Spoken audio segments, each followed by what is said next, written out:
Now, the National Assembly suspended its current session yesterday, requesting the appearance of the President or the Vice President on the debate for the President's address to the nation.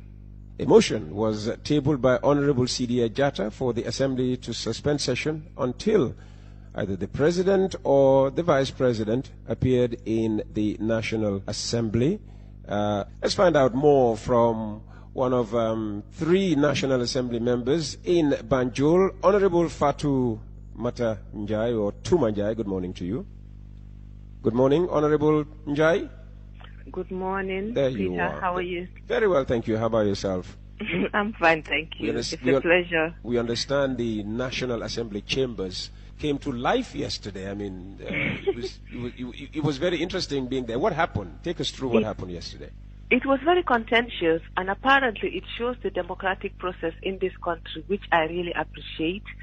And I appreciate the interest, actually, the Gambian citizens have shown in the politics of this country.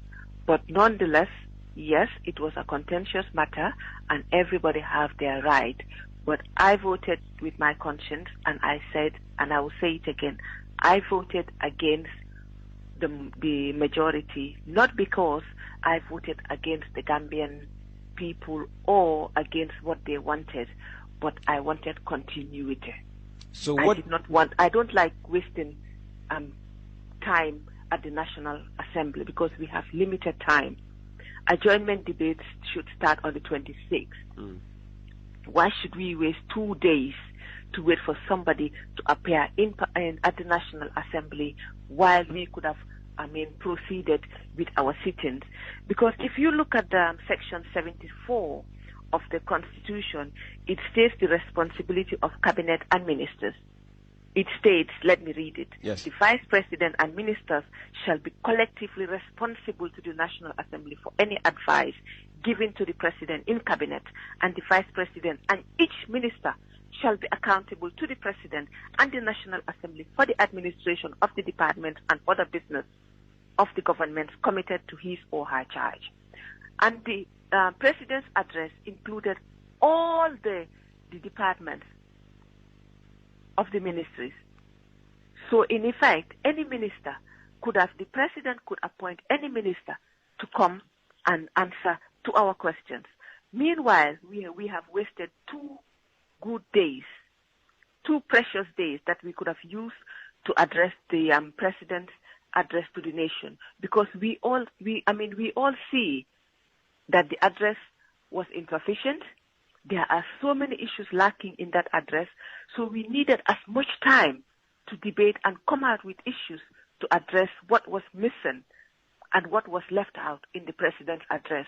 So I said 1 day is not enough to debate it. We lost it Monday, we've lost Tuesday, so we are going back on Wednesday, and who knows who is going to come.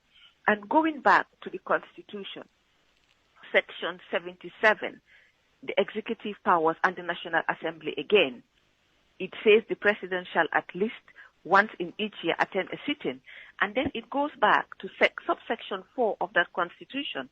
The Vice President or a minister shall, when requested by the National Assembly, report to the National Assembly on any matter concerning a department or any other business of government committed to his or her charge again.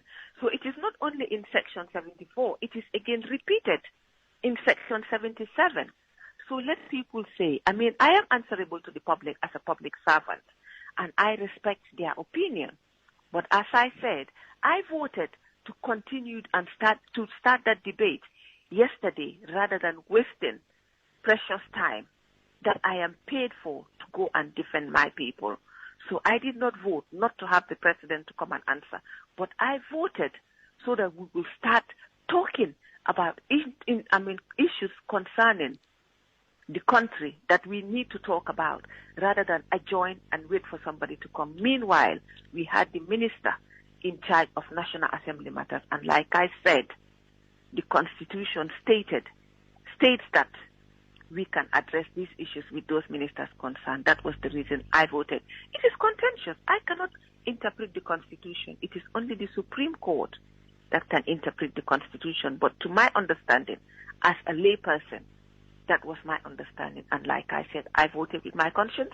And again, I will vote with my conscience and go to sleep with my conscience. We appreciate you telling us how you voted, but did you understand why the sponsors of the motion, DOI, asked that at least the vice president, if not the president, attends before they, I mean, that is their belief. But if we cannot have the vice president, did they explain themselves clearly? Did they explain themselves clearly? For me, I think I am exposed enough. And I can read, I am literate enough to understand, because the reason I went out to serve my people is best reasons known to me. And it is to serve to the best, that I can, and which I believe I am doing.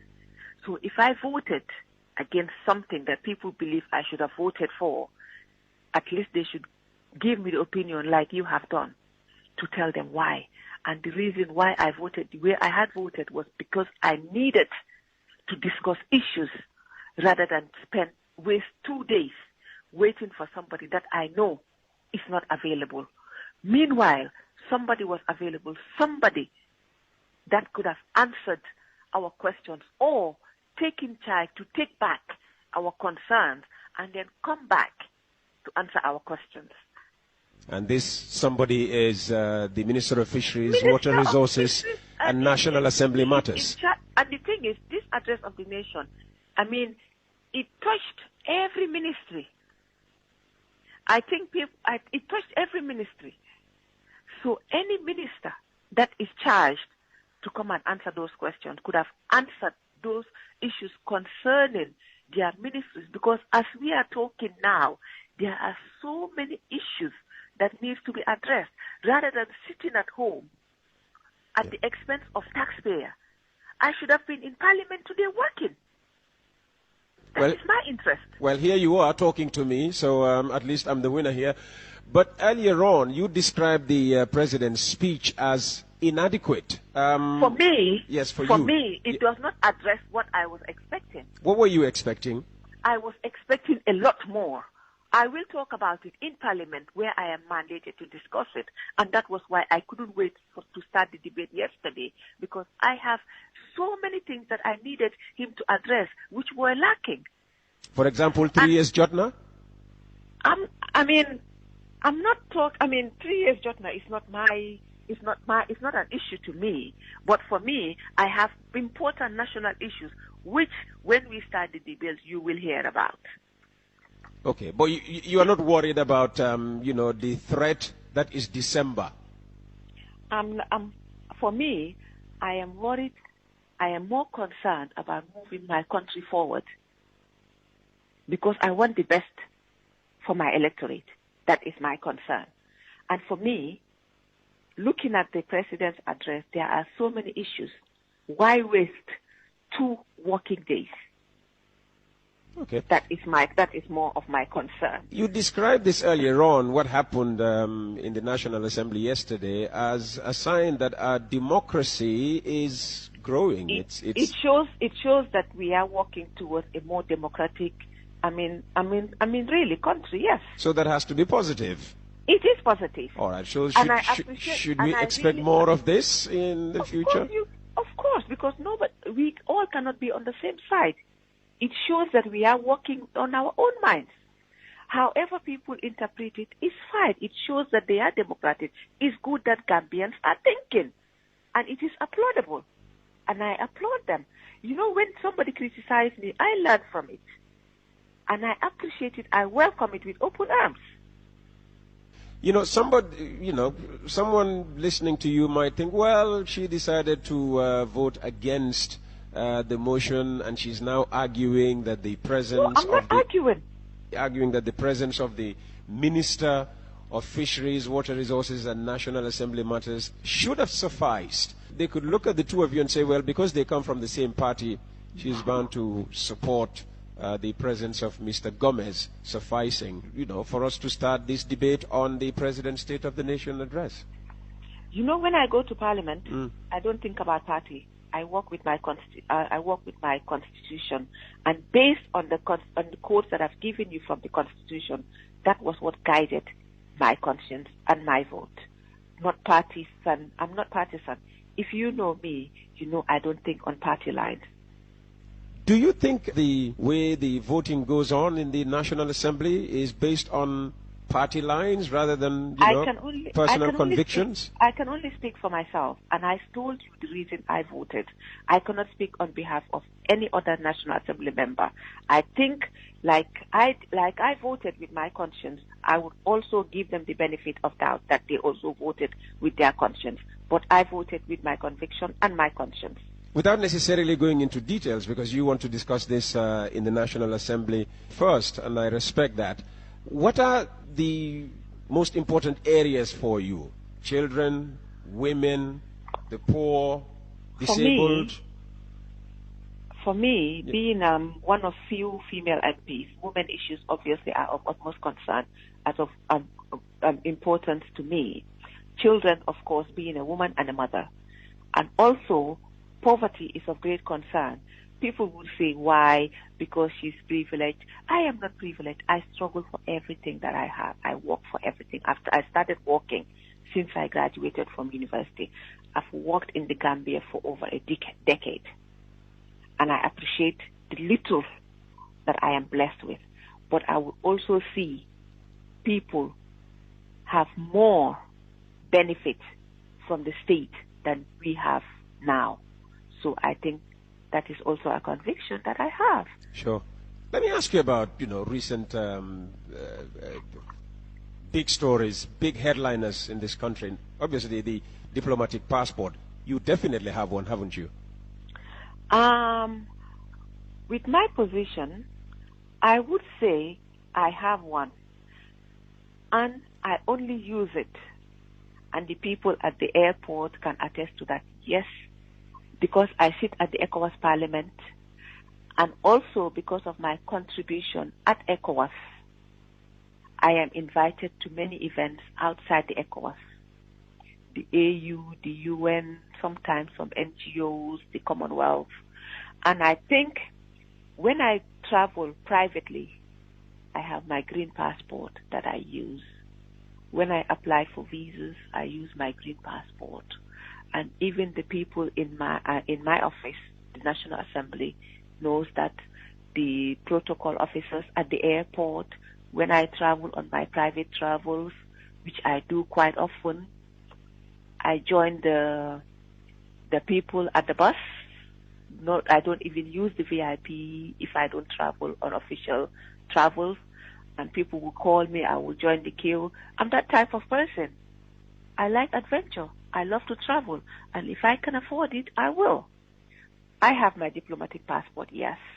But I only use it on official travels. And yes, again, it is a lot. But it is not after what people think. I can afford what I do. Okay. And I do it. No, actually, my main question was going to be, what do you make of the scandal? I mean, what do you think? What does Honorable Touma Njie think of this embarrassment to the country? Because it is an embarrassment, isn't it? If you remember, Peter. Yes. I've always advised people against our biometric data and against SEMLEX. I remember. And this was what I advised them against. I'm like, if we see people carrying our documents, let us not be surprised. So what do you think? Where do you think I stand in this? It's not the first time I'm talking about it. No, we had a whole 2 hours here exclusively on SEMLEX. So you know where I stand about this, because I guard my nationality. I respect my country. I love my country. So why have love my people. So why have you people not tried to summon the president, before the National Assembly as the sole, as the singular authorizing authority of the diplomatic passport? Everything, there is time for everything. You need to look before you leap. You cannot just jump into muddy waters. It might be deep, it might be shallow. You need to do your groundwork before you say anything. You just cannot jump. We spoke about SEMLEX at length. I was on your radio for 2 good hours. And I spoke my mind. And I'm the type of person who will always speak her mind. I am not carried by emotions. I walk with my conviction. Okay. Somebody listening in to you has just sent me a text. Her dissatisfaction in the speech is more the reason why it could be more important than His Excellency himself comes before the House. If you are generally dissatisfied with the speech, why have different ministers come forward? Why not have Dindei Mbilami, Chibopam, as they say? Well, if we could have Dindei Mbilami, Chibopam, that would have been the best thing possible. Because what you can tell the person directly and the message that you can send through cannot be sent through by a third party. But if so amutende nganampama, we are trying. We will get there eventually. Rome wasn't built in a day. Everybody knows I am not Adama Barrow's best fan. But then this is politics. People play politics. You have to look before you leap. Man, to say something against the president will not take me anything. If he has done wrong, I will say it. And if he does right, I will also say it. Give the devil its due. He came on national TV and said that he was inexperienced. And that was the time we should have taken the mantle and guided him. He was misguided. Everybody knows that. And I've always said it. When he decided to start doing right, we wanted to work with him. I will still work with my president. I voted my president. I'm not saying I wouldn't know how I would vote come next elections. Only God knows that, but I will vote for the best person. I will not vote for incompetence. I will not vote for corruption. I will not vote for a person who is not accountable and not transparent. That much I will say. People feel this government is riddled with corruption. Do you feel the same way, Honorable Njie?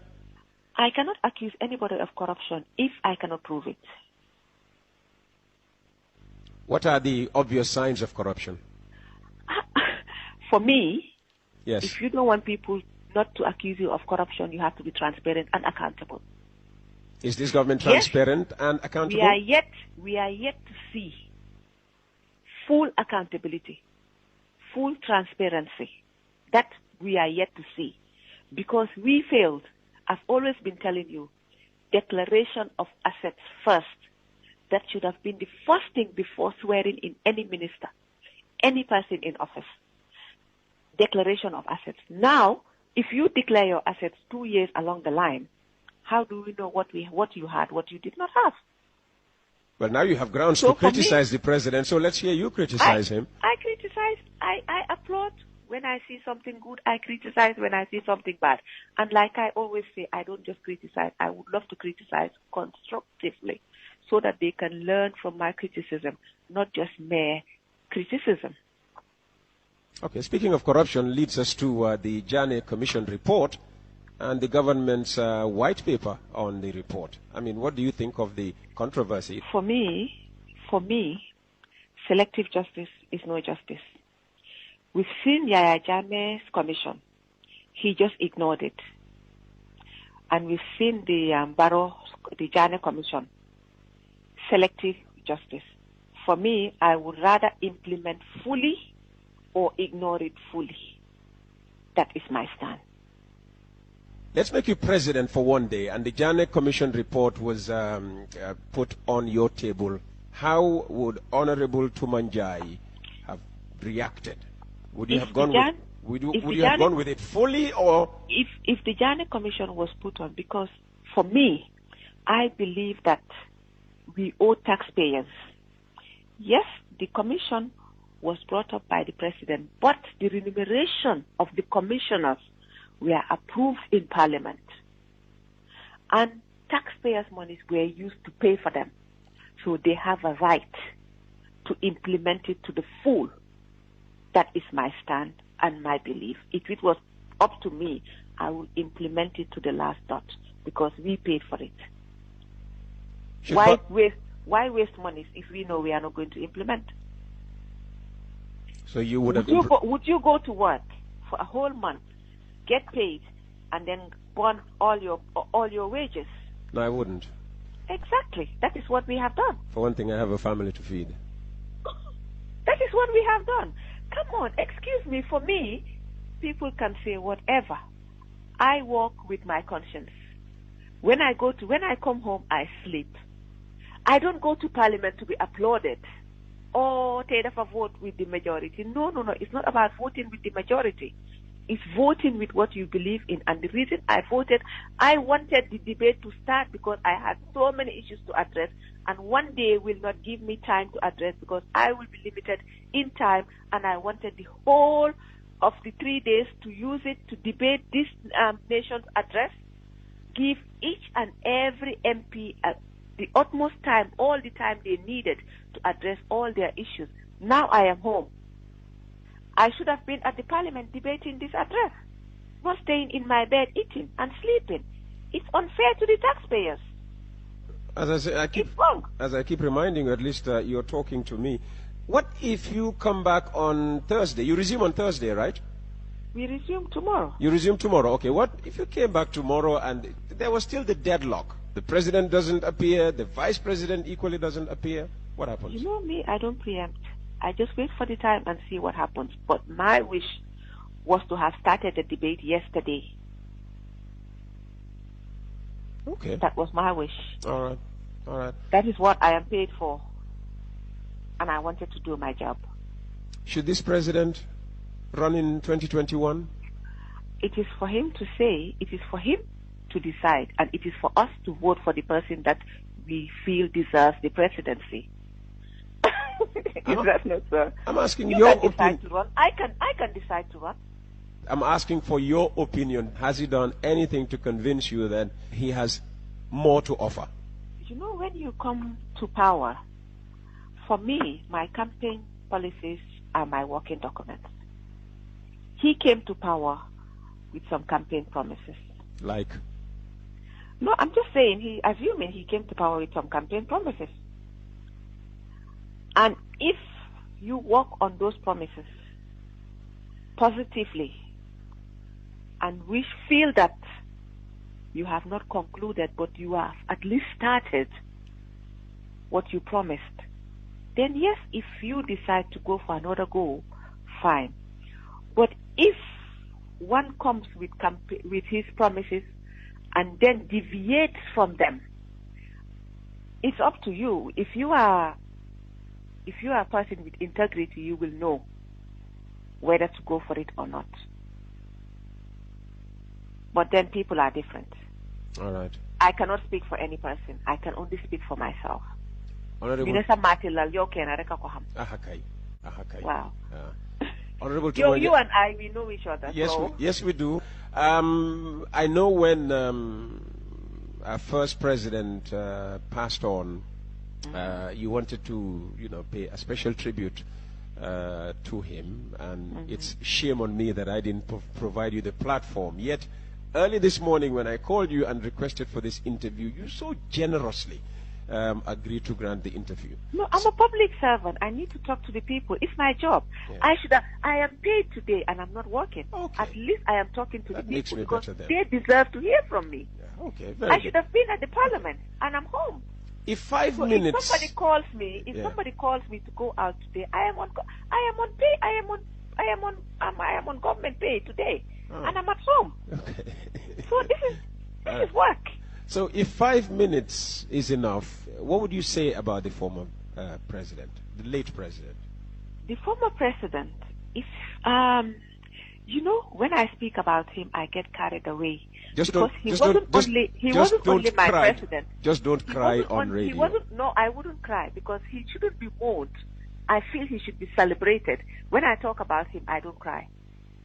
I smile because he's that type of person. You know what gave me real joy? People outside celebrated him more. I'm just coming from Liberia and I came with a newspaper dedicated. A section was dedicated to him. I think I will share it with you to go through it over your radio. Okay. I was given to it by Dr. Amos Sawyer, the former Liberian president. A special tribute he made for Sadauda. And it's amazing how people outside respect him so much. And I felt that even though he was given a state funeral, it wasn't enough.